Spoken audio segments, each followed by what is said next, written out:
Thank you for joining us today, Chef. It's my pleasure. How's it going? Everything's good. Good. Well, so you are at the Detroit Athletic Club. Yes, I am. Which is a great club, obviously. Yes, it is. Why don't you tell us just a little bit about your background and how you got into culinary? Well, I've been cooking since I was about 10 years old. Started out as me trying to get food before my brothers.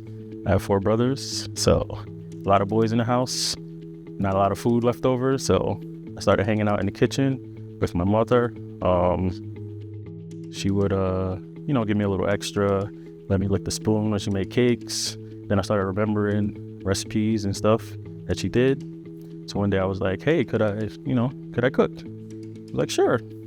So that Sunday we went out, got everything, cooked Sunday dinner, which is like a big thing. And I just, fell in love with cooking after that.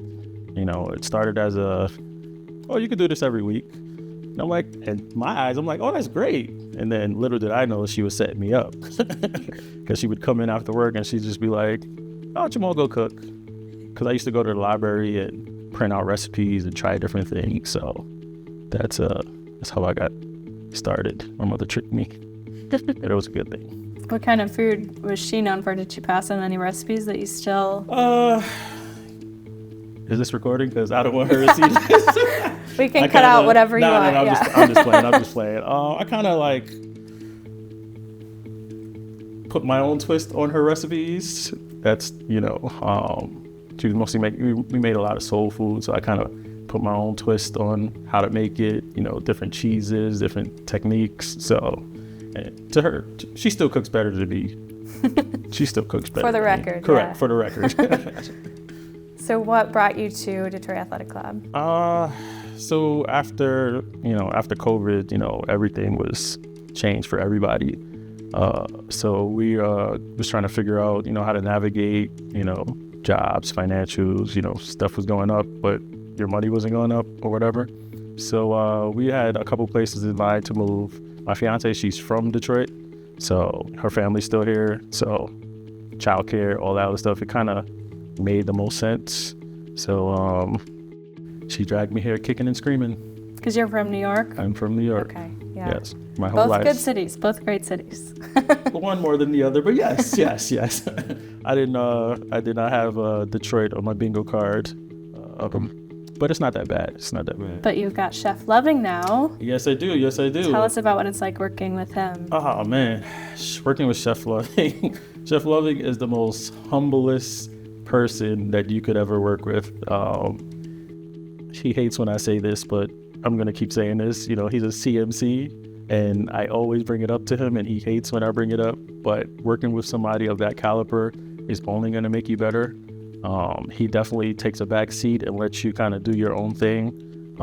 He's very old school with his cooking, so me and him kind of, clash at times. Not clash, but we kind of have different opinions on different foods, and we kind of learned how to navigate that and work with each other. So Chef Loving's good. Can you think of any examples of dishes that you've had different ideas about, or that your culinary style differs? Yeah, most recently. Then I want to do a short rib on the menu. So, we present him a short rib, and, he's like, you can add this to it, you can add this to it, add this, I want to see this. And I'm like, the very simplistic short rib dish is now very complex.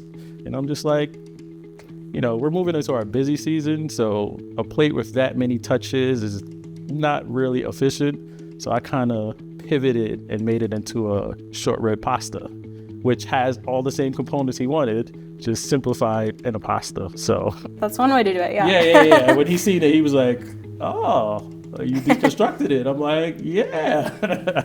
So, but he tasted it, enjoyed it, and it's on the menu. So the members are liking it. All works out. Yes. Yeah. Nice.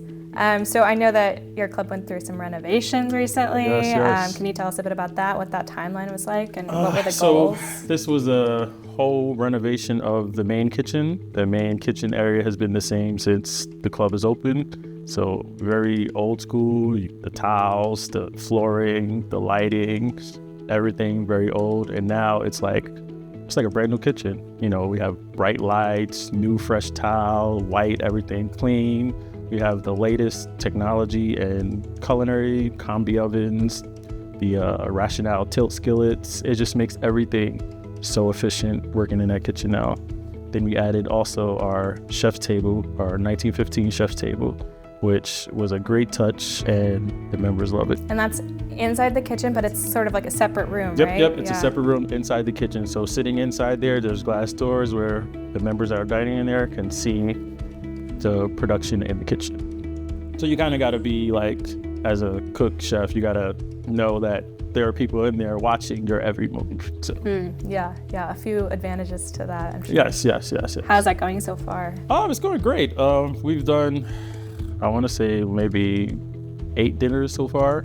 All good feedback from all of them. It's a great way to get your creativity going, because you kind of have freedom to do, you know, what you want. Sometimes, you know, members have certain restrictions, and you just pivot to those restrictions. So it's pretty good. I actually have the president of the DAC. He requested me to do his first table 1915 dinner. So that's flattering. That'll be, yes. But nerve-wracking. Yeah. Yes. So I have that to look forward to when I come back. Planning that already? Yes, I am. Yes, I am. Anything that any sneak peek you can give us? What are you thinking? No, not really. I know he's a pescatarian, so the menu's probably going to be heavy in seafood. So it's a good challenge.